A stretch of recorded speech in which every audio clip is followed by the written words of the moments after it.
12절을 읽겠습니다. 내가 이미 얻었다 함도 아니요 온전히 이루었다 함도 아니라 오직 내가 그리스도 예수께 잡힌 바 된 그것을 잡으려고 달려가노라. 형제들아, 나는 아직 내가 잡은 줄로 여기지 아니하고 오직 한 일, 즉 뒤에 있는 것은 잊어버리고 앞에 있는 것을 잡으려고 표대를 향하여 그리스도 예수 안에서 하나님이 위에서 부르신 부름의 상을 위하여 달려가노라. 그러므로 누구든지 우리 온전히 이룬 자들은 이렇게 생각할지니 만일 어떤 일에 너희가 달리 생각하면 하나님이 이것도 너희에게 나타내시리라. 예, 같이 읽겠습니다. 오직 우리가 어디까지 이르렀든지 그대로 행할 것이라. 아멘. 예, 뒤에 있는 것을 잊어버리고 앞에 있는 것을 잡으려고 표대를 향하여 그리스도 예수 안에서 하나님이 위에서 부르신 부름의 상을 위하여 달려가노라고 바울이 우리에게 가르쳐주고 있습니다. 오늘 본문 말씀은 사도 바울이 이제 빌립보 교회에 보낸 편지 가운데 일부가 되겠습니다. 바울은 빌립보 교회의 성도들이 영적으로 계속해서 성장하기를 바라고 원했습니다. 그래서 바울은 성령 하나님의 감동하심에 따라서 오늘 본문에서는 특별히 신앙 성숙의 원리를 밝혀주고 있습니다. 바울은 그리스도 예수를 알기 전에 자기가 유익하게 생각하며 자랑할 만하다고 여겼던 7가지를 요약해서 이렇게 설명하고 있습니다. 그 말씀이 바로 앞절에 있습니다. 빌립보서 3장 5절에서 7절을 보시기 바랍니다. 빌립보서 3장 5절에서 7절을 보면 7가지를 자기가 자랑한 7가지가 있습니다. 첫째는 나는 8일 만에 할례를 받았다. 두 번째는 이스라엘 족속이다. 세 번째는 베냐민 지파다. 네 번째는 히브리인 중에 히브리인이다. 다섯 번째는 율법으로는 바리새인이다. 여섯 번째, 열심으로는 교회를 박해했다. 일곱 번째는 율법의 의로는 흠이 없는 자다. 이렇게 7가지 자기를 자랑했습니다. 이 가운데 처음 4가지는 선천적으로 그에게 주어진 것들이었습니다. 반면에 뒤에 나오는 3가지는 그가 후천적으로 추구해서 얻은 것들이었습니다. 아무튼 과거의 바울은 이 7가지를 매우 자랑스럽게 여겼다는 것입니다. 그러나 바울이 예수님을 알고 난 뒤에는 달라졌습니다. 바울은 과거에 자기에게 유익한 줄로 여기며 자랑했던 것을 이제는 다 해로 여겼다는 것입니다. 그 이유가 무엇이겠습니까? 바로 예수 그리스도를 위하여서였습니다. 그러다 이제 바울은 그리스도 예수 안에서 5가지를 새롭게 얻었습니다. 그리스도 예수 안에서 새롭게 얻은 5가지는, 첫째는 그리스도의 지식을 얻었습니다. 두 번째는 그리스도의 의를 얻었습니다. 세 번째는 그리스도의 권능을 얻었습니다. 네 번째는 그리스도의 고난에 참여함을 얻었습니다. 다섯 번째는 그리스도의 영광을 얻게 되었습니다. 바울은 그가 그리스도 예수 안에서 새로이 얻은 것들을 너무나 귀하게 여겼습니다. 그렇기 때문에 바울은 그 이후로 철저하게 예수 그리스도 중심의 삶을 살았습니다. 그리고 바울은 우리에게 자기를 그렇게 본받아라고 말씀하고 있는 것입니다. 만일 우리에게 우리의 신앙생활을 방해하는 것이 있다면 이 시간 우리도 그리스도를 위하여 단호하게 그것을 떨쳐버리는 우리 모두가 되시기 바랍니다. 그리하면 우리들도 역시 그리스도 예수 안에서 새롭게 얻을 수 있을 것입니다. 오늘 본문 말씀을 통해서 우리 모두 영적 성숙의 원리에 따라 살아감으로써 우리의 신앙이 더욱 깊어지고 또한 영적으로 한층 성숙해져서 예수 그리스도를 더욱 본받는 우리 모두가 되시기를 주님의 이름으로 축원드립니다. 첫째로 바울은 자신의 부족함을 잊지 않았습니다. 하나님은 항상 교만한 자를 대적하십니다. 그리고 반대로 겸손한 자에게 은혜를 베푸십니다. 우리는 우리 자신의 부족 부족함을 잊지 말아야 하는 것입니다. 그래야 우리가 겸손해집니다. 그 결과 하나님의 은혜를 받아 우리의 신앙이 더욱 성숙해지기 때문입니다. 이미 말씀드린 대로 바울은 그리스도 예수 안에서 5가지를 새롭게 얻었다고 했습니다. 5가지를 다시 한번 보면, 첫째로 얻은 것은 그리스도의 지식입니다. 두 번째는 그리스도의 의였습니다. 세 번째는 그리스도의 권능이었습니다. 네 번째는 그리스도의 고난에 참여함이었습니다. 다섯 번째로 얻은 것은 그리스도의 영광이었습니다. 이와 같이 바울은 그리스도 예수 안에서 많은 것들을 새롭게 얻었다고 하였습니다. 그러나 그는 자기가 이미 모든 것을 온전하게 다 얻었다고 해서 자만하지 않았습니다. 그는 늘 자신의 부족함을 깨달았습니다. 앞에 있는 온전함을 바라보면서 계속해서 앞으로 나아갔습니다. 이와 같이 우리 신앙 성숙의 첫걸음은 바로 우리의 부족을 깨닫는 것입니다. 우리가 우리의 부족을 깨닫게 될 때 우리는 더욱 겸손하게 되는 것입니다. 그리고 하나님의 은혜를 더욱 사모하게 되는 것입니다. 그 결과 하나님의 은혜를 풍성하게 받아서 그만큼 영적으로 성숙하게 되는 것입니다. 그러나 우리가 자만해서 우리 자신이 온전하다고 착각하게 되면 우리에게는 더 이상의 영적 성숙은 있을 수 없다는 것입니다. 우리는 그때 영적으로 반드시 교만해질 것입니다. 그리하여 우리는 다른 사람들을 함부로 비판하고 정죄하는 위선과 또 외식에 빠지고 말 것입니다. 사랑하는 성도 여러분, 우리도 바울과 같이 항상 우리의 부족함을 깊이 깨달아 알기를 바랍니다. 우리도 겸손한 마음으로 하나님의 은혜를 더욱 사모하기를 바랍니다. 그래서 우리도 하나님의 은혜를 늘 풍성하게 받아 날마다 영적으로 크게 성장하는 우리 모두가 되시기 바랍니다. 이렇게 바울은 자신의 부족함을 첫 번째로 알았다고, 부족함을 잊지 않았다고 했습니다. 두 번째로 바울은 항상 최선을 다했습니다. 영적 성숙을 위해서는 앞에도 말했지만 먼저 자신의 부족부터 깨달아야 합니다. 그러나 그 부족 깨닫는 만으로는 부족합니다. 우리가 마땅히 해야 할 바를 향하여서 우리는 그것을 다 해야 하는 것입니다. 그것이 바로 바울은 앞에 있는 표대를 향하여 달려갔다고 했습니다. 말하자면 그런 표대에 이르기까지 자신의 최선을 다했다는 것입니다. 빌립보서 3장 오늘 3장 12절의 말씀 보면 오직 내가 그리스도 예수께 잡힌 바 된 그것을 잡아냈고 달려가노라 했습니다. 예수님께서 바울을 잡으신 목적과 바울이 예수님께 잡힌 후부터 그가 잡고자 했던 목적, 이 두 가지가 똑같았다는 뜻입니다. 바울은 다메섹 도상으로 가던 길에서 예수님께 잡힌 바 되었습니다. 왜 예수님은 그때 바울을 잡았겠습니까? 하나님은 창세전부터 바울을 미리 아셨습니다. 그리고 미리 그를 하나님의 아들로 정하셨습니다. 하나님은 다메섹으로 가는 길에서 바울을 부르셨습니다. 하나님은 그리스도의 보혈로 그를 어렵다 하셨습니다. 그리고 하나님은 영원하신 경륜 가운데서 바울을 영화롭게 하셨습니다. 마찬가지로 하나님은 창세전에 우리 모두를 미리 아셨습니다. 또 우리를 하나님의 자녀로 미리 창세전에 정하셨습니다. 그리고 하나님은 지금 우리를 부르셨습니다. 하나님은 예수님 안에 있는 우리를 어렵다 하셨습니다. 우리는 하나님의 이 영원한 섭리 가운데 이미 영화롭게 되기를 작정하셨습니다. 작정되었습니다. 그러면 이 모든 과정의 궁극적인 목적은 무엇이겠습니까?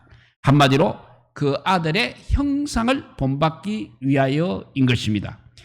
바울은 이 사실을 분명히 알고 있었습니다. 그렇기 때문에 바울은 예수님을 본받는 것을 그의 삶의 표대, 곧 그가 추구하는 목표로 삼았다는 것입니다.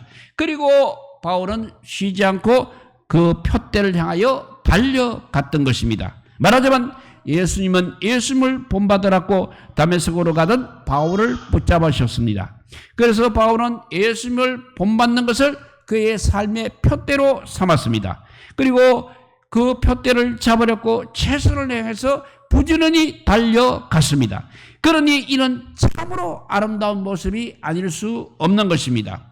우리가 간절히 바라는 소원은, 또한 우리가 마땅히 기도해야 할 제목은 바로 한마디로 하면 예수님을 본받는 것이 우리가 간절히 바라는 소원이요, 우리가 마땅히 기도해야 할 제목은 바로 예수님을 본받는 것이 되어야 하는 것입니다. 왜냐하면 바로 이것을 위해서 하나님께서는 우리를 택하여 주셨을 뿐 아니라 하나님의 백성으로 삼아 주셨기 때문입니다. 예수님께서 원하시는 것을 우리도 원해야 하는 것입니다. 예수님께서 뜻하신 것을 우리도 뜻해야 하는 것입니다. 예수님께서 목적으로 삼으신 것을 우리도 역시 목적으로 삼아야 하는 것입니다. 예수님을 본받는다는 것을 우리의 표대로 삼고 예수님을 본받는 그 표대를 잡으려고 우리는 오늘도 최선을 향하여 힘껏 달려가는 우리 모두가 되시기를 주님의 이름으로 축원합니다. 이렇게 바울은 첫째, 자신의 부족함을 잊지 않았습니다. 두 번째, 바울은 최선을 다했습니다. 세 번째, 바울은 집중했다고 했습니다. 다른 박지라는 사람은 앞에 있는 표대만을 집중해서 바라보아야 하는 것입니다. 다른 박질하는 사람이 뒤를 돌아보거나 옆에 있는 간증을 바라보게 되면 제대로 뛸 수가 없는 것입니다. 바울은 예수님을 본받는 일을 표대로 삼고 그 표대를 바라보며 달려가는 일에 집중하였습니다. 13절에 그 말씀이 나옵니다. 형제들아, 내가 잡은 줄로 여기지 아니하고 오직 한 일, 즉 뒤에 있는 것은 잊어버리고 앞에 있는 것을 잡으려고 했다고 했습니다. 그러니까 바울은 오직 한 가지, 앞에 있는 표대를 잡는 일에만 집중을 하였습니다. 그가 집중한 일은 무엇이겠습니까? 바로 그 표대가 예수님을 본받는 일이었습니다. 예수님을 닮는 일이었습니다. 예수님을 본받고 예수님을 닮는 일에 집중하기 위해서 바울은 두 가지를 덧붙여서 말씀했습니다.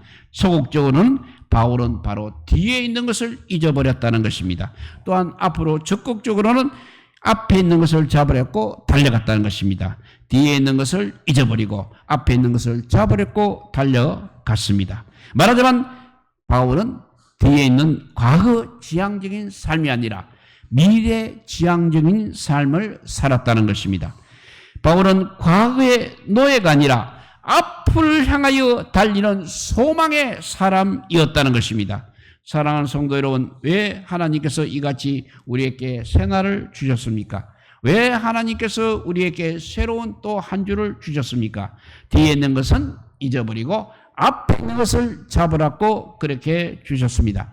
오직 한 가지 일, 그러니까 예수님을 본받는 일, 예수님을 닮는 일에만 집중하라고 그렇게 하신 것입니다. 우리는 이미 예수 그리스도께 잡힌 바가 된 자들입니다. 그러니까 뒤는 이제 돌아보지 마시기 바랍니다. 우리가 무슨 일을 하든지 오직 예수님만 바라보면서 예수님을 본받는 일, 예수님을 닮는 일에만 집중하는 우리 모두가 되시기 바랍니다. 이렇게 바울은 첫째로 자신의 부족함을 잊지 않았다고 했습니다. 두 번째로는 바울은 최선을 다했습니다. 세 번째는 집중했습니다. 네 번째, 바울에게는 동기가 분명했습니다. 무슨 일을 하든지 동기가 분명할 때 그 일을 보다 효율적으로 잘 해낼 수가 있는 것입니다. 바울이 표대를 향하여 달려갈 때 그에게는 분명한 동기가 있었습니다. 그 말씀이 14절에 보면 바울이 표대로 삼고 달려갔던 것은 바로 예수님을 온전하게 본받는 것이었습니다. 하나님께서 우리가 아무리 달려가도 이 땅에서는 이 표대에 이룰 수가 없는 것입니다. 그러나 하나님께서 위에서 우리를 부르실 때 우리는 마침내 이 표대에 이르게 되는 것입니다. 하나님께서 위에서 우리를 부르실 때 하나님께서 우리에게 상을 주십니다. 그 상은 우리가 그토록 바라던 것, 우리의 기도 제목이며 우리가 표대로 삼고 뛰었던 것이 바로 하나님께서 우리에게 주실 상입니다. 하나님께서 위에서 우리를 부르실 때 우리는 예수님처럼 온전하게 될 것입니다. 그 결과 우리는 예수님과 더불어 하늘나라의 모든 영광을 이제 유업으로 받게 될 것입니다. 우리는 하나님 나라의 모든 영광을 세세토록 누리게 될 것입니다. 이와 같이 바울에게는 분명한 동기가 있었다는 것입니다. 그렇기 때문에 바울은 모든 고난을 이겨내고 끝까지 표대를 향하여 다른 박질할 수 있었습니다. 우리도 하나님께서 우리에게 주실 의의 멸류관을 바라보면서 표대를 향해서 계속해서 열심히 달려가는 우리 모두가 되시기를 주님의 이름으로 축원합니다. 첫째, 바울은 자신의 부족함을 잊지 않았습니다. 두 번째, 바울은 최선을 다했습니다. 세 번째, 바울은 집중했습니다. 네 번째, 바울에게는 동기가 분명했습니다. 이제 다섯 번째로 바울은 하나님의 도우심을 구했습니다. 우리는 예수님을 본받아야 합니다. 하나님께서 위에서 우리를 부르시는 그날까지 우리는 예수님을 본받기 위해서 전력으로 달려가야 합니다. 이 일을 위해서는 우리에게 절대적으로 필요한 힘이 필요합니다. 힘이 필요합니다. 절대적인 힘이 필요합니다. 바로 그 힘이 하나님의 도우심인 것입니다. 바울은 지금까지 네 가지 원리를 말씀했습니다. 첫째, 자신의 부족함을 잊지 말아야 된다. 두 번째, 예수님을 본받기 위해서 최선을 다해야 되고, 세 번째는 예수님을 본받는 일에 집중해야 한다고 했습니다. 그리고 네 번째는 위에서 부르신 부름의 상이 있다는 확실한 동기를 가져야 한다고 했습니다. 그런데 이와는 달리 생각하는 사람들도 있었을 것입니다. 예컨대 율법주의자들은 이미 자기들이 벌써 온전함을 이루었다고 그렇게 생각하고 있었습니다.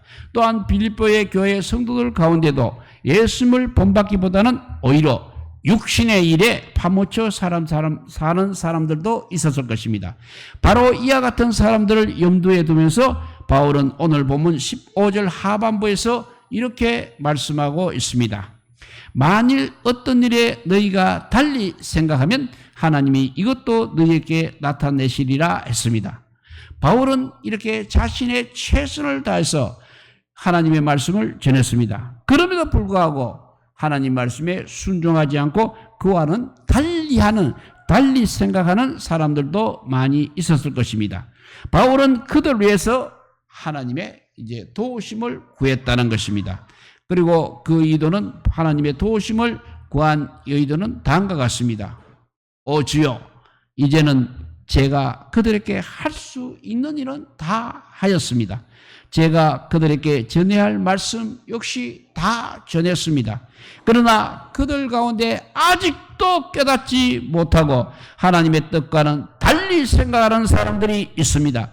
그러하니 이제는 하나님께서 친히 그들의 마음을 여시고 하나님께서 그들로 하여금 하나님의 뜻을 밝히 깨달아 알게 하소서라고 했습니다. 이와 같이 바울은 자기와 달리 생각하는 사람들을 위하여 하나님께 도우심을 구했던 것입니다. 하나님은 그러면 어떻게 그들을 깨우쳐 주시겠습니까? 하나님은 먼저 말씀으로 그들을 책망하실 것입니다. 그래도 그들이 깨닫지 못하게 되면 이제는 하나님은 죄 사랑의 매를 들어서라도 그들을 징계하실 것입니다. 때로는 우리 역시 자만에 빠질 수가 있는 것입니다. 때로는 우리가 예수님을 본받는 일에 최선을 다하지 못할 수도 있는 것입니다.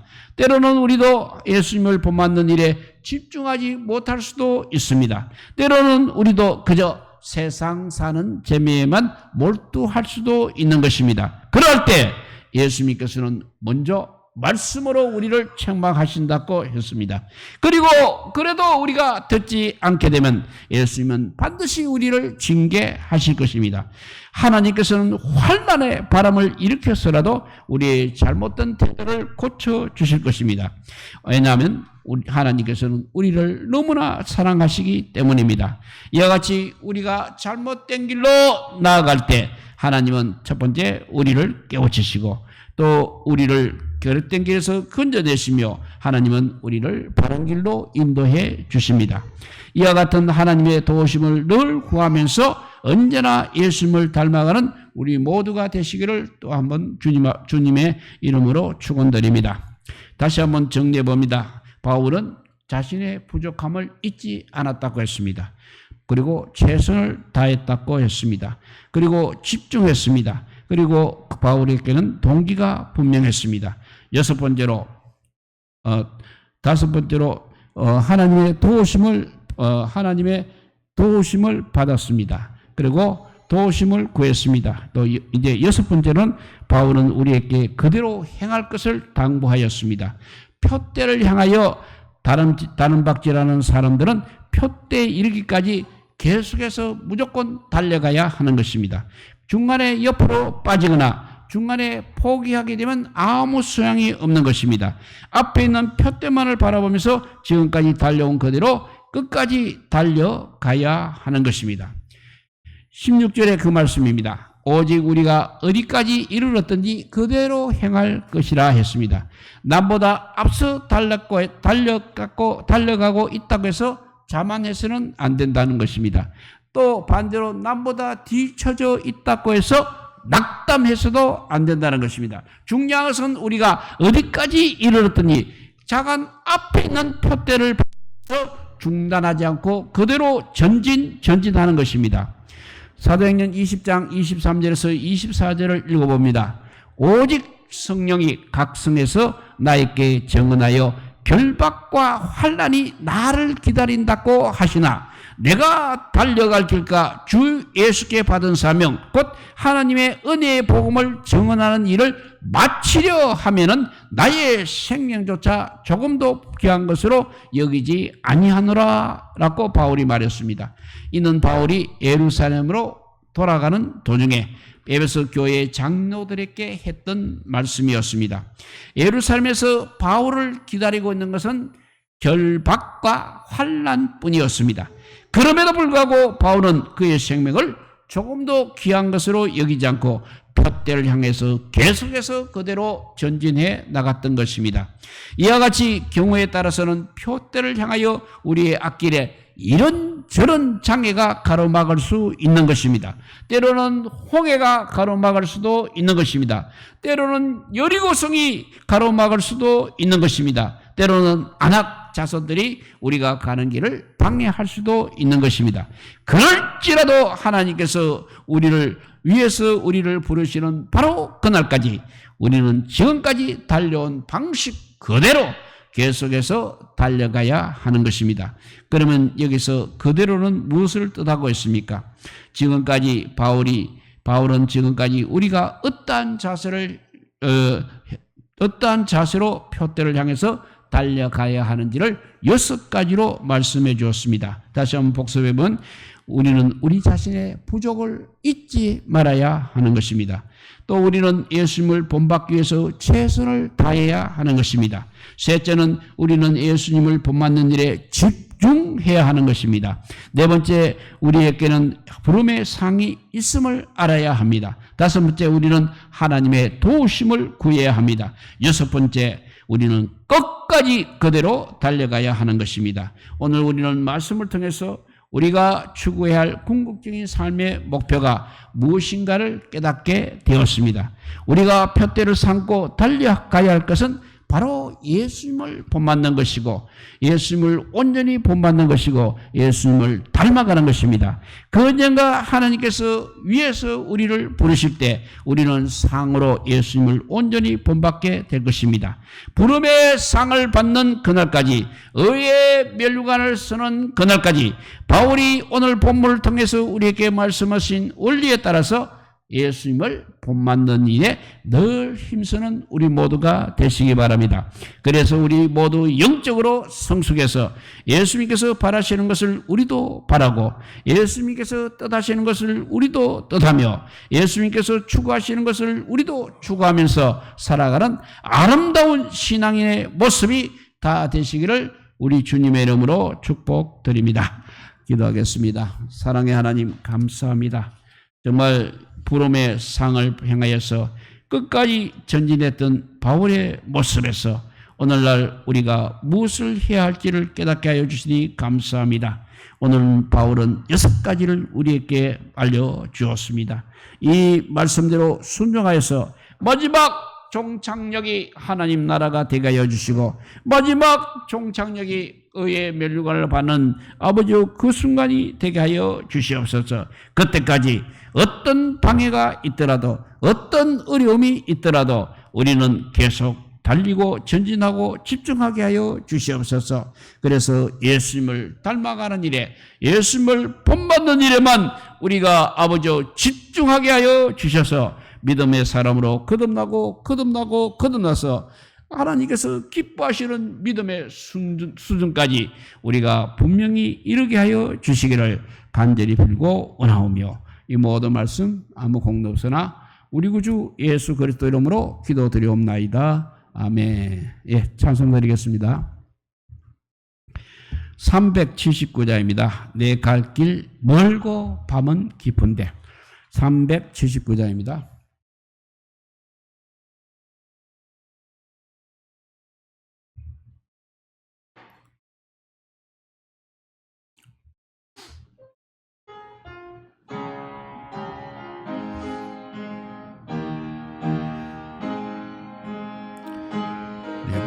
그 길은 깊은 데에 빛 대신 주 저 본향 집을 향해 가는 길 비추소서. 가는 길 다 알지 못하나 한 걸음씩 널 인도하소서.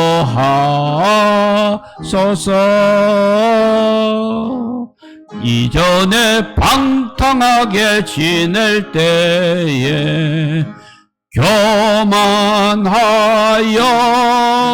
맘대로 고치받은 이제이 사하소서.